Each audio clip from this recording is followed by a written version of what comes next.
Assalomu alaykum, hörmətli televizor görgüçülər. Dünya Uyğur Qurultayı tərəfindən Amerikanın paytaxtı Washington təsis qilingan Şərq Türkistan Uyğur televizora xoş gəldinglər.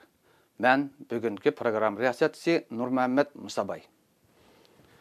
Aziz Şərq Türkistan qarindoshlar, armiya bir millatning va bir davlatning jon tomiri. Armiya bir millatning, bir davlatning mavjudligi va halok bo'lishidagi muhim kuch. Armiya bir davlatning butunligining, bir hokimiyatning muqimligining yoki yiqilishining kafolatchisi. Shundaqla armiya bir millatning nijotkori, yo'lanchiki, himoyachisi, qo'g'dug'uchisi va to'riki. Bir davlat bo'ldi-ekan, cho'qim uning armiyasi bo'ldi. Mustamlik ostidagi bir millatning o'z erkinligini qo'lga keltirish uchunmi cho'qim armiyasi bo'ldi.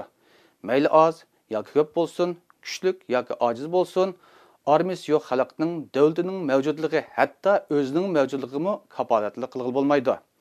Armiya bir xalqning birlikligining namoyandasi. Aziz vatandoshlar, bugun 8 aprel Sharq Turkiston xalqining ana shundoq nijotkori, to'riki bo'lgan Sharq Turkiston armiyasi qurilgan kun. Bu kun bilan barliq Sharq Turkistonlik qarindoshlarni tabriklayman. Janobi Allohdan barliq Sharq Turkistonliklarga xuddi armiyadek birlik, ittifoqlik ato qilishini tilayman. Aziz vatandoshlar, Sharq Turkiston armiyasi 1945-yili 8 aprel 2 qatimliq Cumhuriyetimiz qurilgan G'ulji shahrida qurilib, tez suratda muntazamlashib, mustahkamlashib, bir yil ichida soni necha mingdan necha 10 mingga yetgan. Armiyamiz qurilib bir yil yetmagan vaqt ichida Şimal, Janub va o'tir yo'nalish bo'yicha o'zidan necha hassa kuchlik tajovuzchi Xitoy armiyasiga qarshi jang qilib, Xitoy armiyasini ig'ir darajada mag'lub qilgan. Şimal va o'tir yo'nalish armiyasi dushmanni qo'g'lab surib Manas daryosiga apargan. Janubiy yo'nalish armiyasi Aqsu viloyatining nahiyalarini azab qilib, Aqsu yangi shahrini muhosaraga olgan. Jang 2 yo'nalishda keskin davomlashayotgan, armiyamiz g'alaba bilan ilgarilayotgan bir vaqtda ittifoqdoshlarimizning sotqinligi bilan nurg'un qon to'kish va necha 10 minglagan jonning qurboniga kelgan bu g'alabalar ustal ustida setildi. Vatanimiz yana munqarzga, mustamliklikka, xalqimiz qulluqqa muhtilo bo'ldi. Tajovuzchi hiylagar Xitoy Sharqi Turkiston armiyasini jang maydonlarida yengolmay, har xil hiyla-nayrang bilan yo'qotishga tirishdi va yo'qotdi. 1962-yildagi Xitoy-Hindiston urushida Xitoy armiyasi ig'ir mag'lub bo'lgandan keyin Xitoy bizning bu botillarimizni bu urushga selish orqali yo'q qilishga urindi. Urushda Sharq Turkiston armiyasi Hindiston armiyasini mag'lub qilib, Xitoy uchun sharaf kelib berdi. Qahramon jangovar Sharq Turkiston armiyasi jang maydonlarida g'alaba qilib, oxiri ustal ustida o'zlarining qo'li bilan yo'qotildi. Sharq Turkiston xalqi o'zlarining nijotkoriga o'lanchikidan ayrildi. Vatanimizni yo'lab turgan Türk yiqildi. Hurmatli televizor, bugungi bu bayram munosabati bilan 2 qatimliq Sharq Turkiston ozodlik urushiga fidoyi bo'lib qatnashgan 1945-yili 8 aprel vatanimizning G'ulji shahrida qurilgan Sharq Turkiston armiyasining tunji jangchilarining biri bo'lgan mustaqil Sharq Turkiston Cumhuriyetining qurilish urushlariga qatnashgan, azod Sharq Turkiston davrida yashagan, hurlik, erkinlikdan bahramand bo'lgan, keyin hammamizdek vatandan ayrilib, vatansizlik dardini tortayotgan Sharq Turkiston xalqining erkinligi uchun kuchining yetishicha to'xtovsiz kurash qilayotgan xalqimizning iftixori bo'lgan Sharq Turkiston armiyasining sobiq bir jangchisi, hozir Amerikada yashayotgan tavarrukimiz Adham Zakirxon akani yo'qlab bordik. Tuanda diqtinglar, Adhamjon aka bilan bo'lgan suhbatimiz bo'lg'ay. Assalomu alaykum Adhamjika. Bugungi bu Sharq Turkiston armiya bayrami bilan sizni alohida tabriklayman. Uyg'ur xalqida ming anglagandan bir ko'rga a'lo degan gap bor. Siz Sharq Turkiston Cumhuriyetining qurilishida va uning mustaqil bo'lib yashagan 5 yillik hayotida siz yashadingiz. Siz ya'ni shu davrdagi shiddatli janglarni, shundan qatnashgan, shahidlarni o'z ko'zingizlar ko'rgan, ya'ni g'alabadan tantana qilgan, unda xo'shal bo'lgan, ya'ni Sharq Turkiston mustaqil Sharq Turkistonning ozodlik Sharq Turkistonda bahramand bo'lgan birsiz. Sizdan so'raydigan savolim, siz shu jumhuriyatni aslaganingizda birinchi siz esingizga nima keldi? Ya'ni sizning shunday shodlanadigan, xushuldiq ayringiz qaysi? Ya'ni ichindiq ayringiz qaysi? G'ulji viloyati elinib, Xitoylar hammasi Harambog' degan askariy gazarmaga qochib chiqib ketgandan keyin ben özü koçağa şunda çıksam odamlar top bulup hayran bak tarafga mangını turuptu. Yani herem bak Qorşavutqa qalxdı. Qorşav bolganda ularning qo'lida o'g'oq, to'qmoq, palti kaka, pichoq shundoq narsalar bor edi. Men o vaqtlarda yoshdim, shu to'pning ichiga men kirib ketdim. Nurg'un odam endi ular. Shu manga hayron bakka yaqin bag'inimizda bir qo'lida miltiq va bir askar eshikning oldida postoy deb vaqirdi. Bu O'rus askarmi? Bilmaymiz. Anaqa emas. Postoy deb vaqirgandan keyin hammasi to'xtab qoldi. Yana mangini boshlavdi. Yana postoy deb vaqirdi. Ondan keyin men dedim, "Suvoy" dedim. O'zingniki dedim. Degandan keyin "Ala kamisin sen kelemeye" dedi. Beni çağırdı. Ben badım. Kim sizler dedi.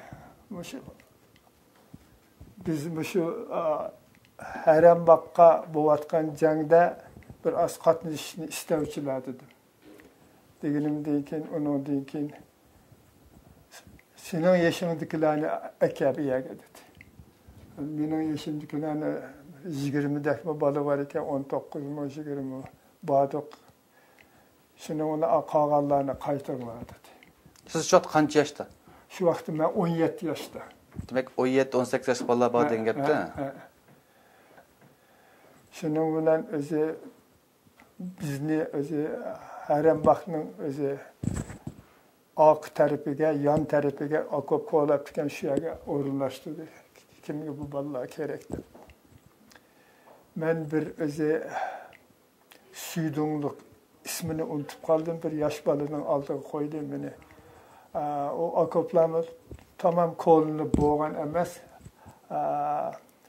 Bir az o'zimizni turadigan yerni yaxshiroq qo'lladim menmi. Shundan shu bolaning oldida turdim. O bola pulemyotchi ekan. O Maksimka degan O'risning bir filmi var. Filmlerida ko'rgandim Maksimka degan pulemyotni. Chaqi bor. Shuning bilan o'zi o lentini bundaq uningga nim qilib qo'yganingizga otgan sari o'zi tortib ketaveradi. Bu tortmaydi ekan bu. Bunda qo'lingizni tutib beradi ekansiz, uni oladi ekan. Anladingizmi? Undan keyin u o'zi qizib ketadi ekan. Qizib ketgandan keyin uni suv qo'yish to'g'ri keldi ekan to'pisiga. Shundoq ko'ndirab ketgan bir narsalarda bu. Shu vazifa bilan turdim men. 2 kecha qoldim. Yani siz qolgan shu 2 kechada bir urush bo'ldimi? O'q etish.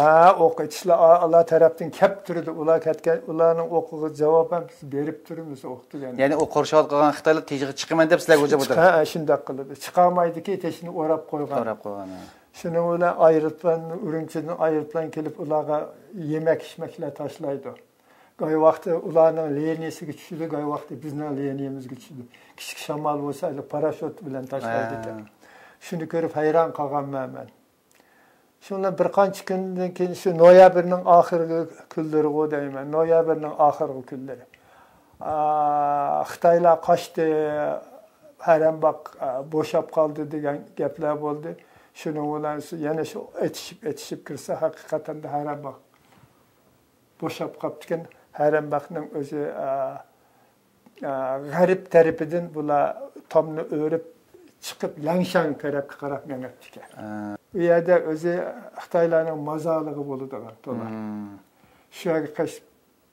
Shu yerga berib joylashib qo'yib bizga qarshi bizmi mangdoq asta mangdoq. Shuni bilan bizga o'q etishga boshladi. U yerda o'zi bir 2 kunning ichida hammasi taslim bo'ldi. Langshandikilar. Langshandikilar taslim bo'lgandan keyin undan keyin ularni haydab shtabga aketdi. Asir bo'ldi. O'ltirmaslar yaxshi. Yo'q.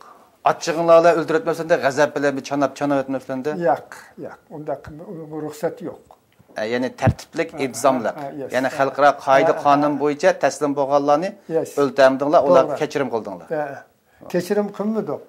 Ularni har holda keyingi algan ma'lumotlarimiz qaraganda ularni qaytirib bergan Urumchiga. Ya'ni Xitoyga o'zi qaytarib bergan, asirlarni tegishgan degan. Ya bizlardan asir tushgani yo'q dedi. Asir tushgani yo'q. Yo'q. Bizden asir tushgani yo'q.